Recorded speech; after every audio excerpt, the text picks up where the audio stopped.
שוב שלום לכם, אחים ואחיות. Nuevamente, אנחנו hola ממשיכים היום para את ustedes, hermanas y hermanos queridos. Hoy continuamos con nuestra enseñanza de la serie de mensajes sobre los 8 templos del Señor.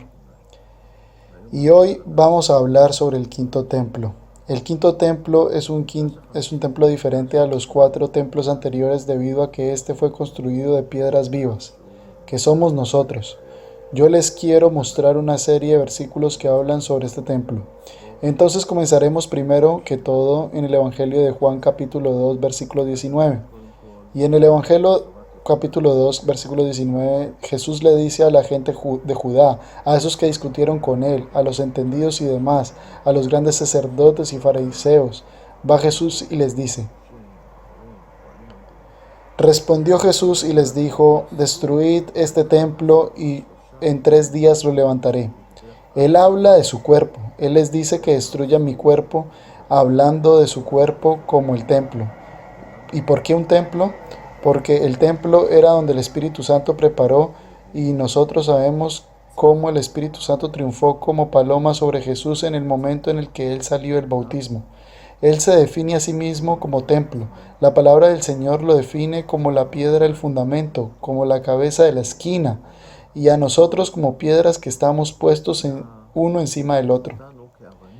En Efesios capítulo 2 versículos 19 al 22 está escrito: en quien vosotros también sois juntamente edificados como morada de Dios en el Espíritu. Leí solo una parte pequeña del versículo 22. Se puede leer también todos los versículos de Efesios capítulo 2 versículo 19 al 22. En la primera de Corintios capítulo 13 nos está escrito en el versículo 16: ¿no sabéis que sois templo de Dios y que el Espíritu de Dios mora en vosotros? Entonces nosotros como somos el templo de Dios, porque el Espíritu de Dios mora en nosotros. Esto es lo que nos une como uno solo. Otro versículo que habla sobre que nosotros somos construidos como piedras vivas está en la primera de Pedro, capítulo 2, versículo 5.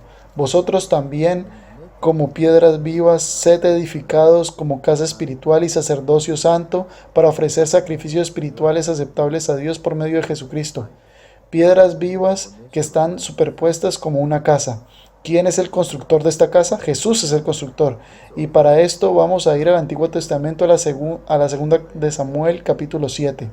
Segunda de Samuel capítulo 7. Tenemos aquí la profecía de David que David recibe con relación a Salomón su hijo, que construirá el templo, pero nosotros vemos que la profecía es mucho más amplia, que Salomón tuvo lugar en ella únicamente parcialmente, debido a que esta profecía habla sobre algo mucho más allá de lo que Salomón era o hizo. Habla sobre el Mesías. Natán el profeta va hacia David y he aquí las palabras que él le dice. Leeremos esto en el versículo 12 y hasta el 14. Cuando tus días sean cumplidos y duermas con tus padres, yo levantaré después de ti a uno de tu linaje, el cual procederá de tus entrañas, y afirmaré su reino. Él edificará casa en mi nombre y yo afirmaré para siempre el trono de su reino. Ok, entonces Jesús desciende de la semilla de David. Tenemos también su genealogía por parte de José y también por parte de María en el Nuevo Testamento. Yo le seré a él padre y él me será para mi hijo, y si él hiciere mal, yo le castigaré con vara de hombres y con azotos de hijos de hombres. Y después de que el reinado de Salomón terminara desde hace tiempos, el reinado de Jesús permanecerá en pie por la eternidad. Y por lo tanto tenemos aquí el primer ejemplo de una profecía doble que ocurrió sobre solo parcialmente con Salomón. Y después continúa y dice: yo le seré a él padre y él será a mí hijo. Salomón no era el hijo de Dios, Jesús era el hijo de Dios. Y si él hiciere mal, yo le castigará con vara de hombres y con azotos de hijos de hombres. Si él hiciere mal, cuando él es el hijo del mal. Nosotros sabemos que Jesús fue a la cruz, tomó para sí mismo los pecados de todos y convirtió el pecado por todos en el lugar de nosotros, a pesar de que él no pecó.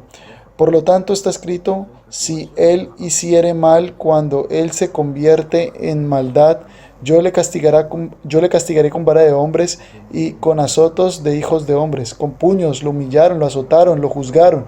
Todas estas cosas no ocurrieron con Salomón, pero pero mi misericordia no se apartará de él como la aparté de Saúl, al cual quité de delante de ti.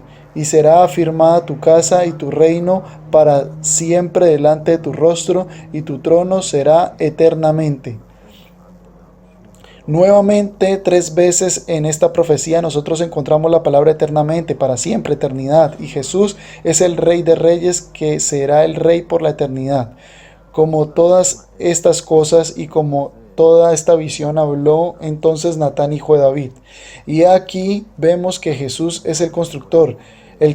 Él construye una casa para mi nombre. Jesús es nuestro constructor que nos edifica como piedras vivas. Nosotros continuamos en la primera de Corintios, capítulo 6, versículo 19. Está escrito: ¿O ignoráis que vuestro cuerpo es el templo del Espíritu Santo, el cual está en vosotros, el cual tenéis de Dios, y que no sois vuestros? Nuestro cuerpo es templo del Espíritu Santo. Está escrito de la forma más clara debido a que el Espíritu de Dios mora en vosotros, en nosotros. Nosotros le pertenecemos a Dios. Él es santo y nosotros estamos llamados a seguirle en santidad. Otro versículo está escrito en Efesios 3:17. Efesios 3, versículo 17, que para que habite Cristo por la fe en vuestros corazones. Y también está escrito en primera de Pedro, capítulo 2, versículo 5. Vosotros también, como piedras vivas, sed edificados como casa espiritual. Miren, ¿cuántos versículos tenemos? Miren cuántos versículos tenemos. Yo volveré a este versículo. ¿Cuántos versículos tenemos que hablan sobre la casa espiritual, sobre las piedras vivas? Y en el Evangelio de Juan, capítulo 14, versículo 23, está escrito así. Jesús dice: respondió Jesús y le dijo: el que me ama, mi palabra guardará, y mi Padre le amará, y vendremos a él y haremos morada en él. Quien me ama y guarda mi palabra, mi Padre Dios y yo vendremos a él y haremos morada con él. Nosotros viviremos allá, moraremos allá. Esta es la esencia de un templo, la presencia de Dios, la morada de Dios que se encuentra allá. Jesús también dijo que donde hubiesen 2 o 3 reunidos en mi nombre, también yo estaré allí con ellos. Entonces cientos que están en el templo que construyó Salomón llegaron miles, 10,000, cientos de miles de personas en los 3 habitó, y allá Dios era el Santo de Santos. Cuando Dios destruye el templo, Él dice en Ezequiel 11, capítulo 16, Él dice algo muy interesante. Ezequiel capítulo 11, versículo 16. Por tanto, así ha dicho Jehová el Señor: aunque les he arrojado lejos entre las naciones y les he esparcido por las tierras, con todo esto les seré por un pequeño santuario en las tierras a donde lleguen. Dios dice que cuando ustedes salgan al exilio, es decir, cuando el templo santo sea destruido, yo les seré por santuario entre las naciones. Cosecharemos juntos y traeremos un templo. Esto es en realidad, por un lado, sobre esto están edificadas muchas sinagogas. Todo el concepto del santuario pequeño son muchas sinagogas unidas. Eso es lo que creen. Pero en realidad Jesús dice que a donde hay 2 o 3 que están reunidos en mi nombre, o sea, donde 2 o 3 piedras vivas están allí, allí estaré yo entre ellos. Allí yo me encuentro, y en ese es el verdadero santuario pequeño, bien pequeño. Es cuestión de que solo 2 o 3 personas, porque cada uno de ellos trae a Jesús dentro de él, y eso es lo que convierte en el santuario pequeño. Entonces nosotros vimos todos esos versículos que hablan sobre el quinto templo. Mañana yo añadiré unos cuantos puntos más interesantes sobre el quinto templo. Que tengan un buen día, hermanos y hermanas queridas. Bye bye.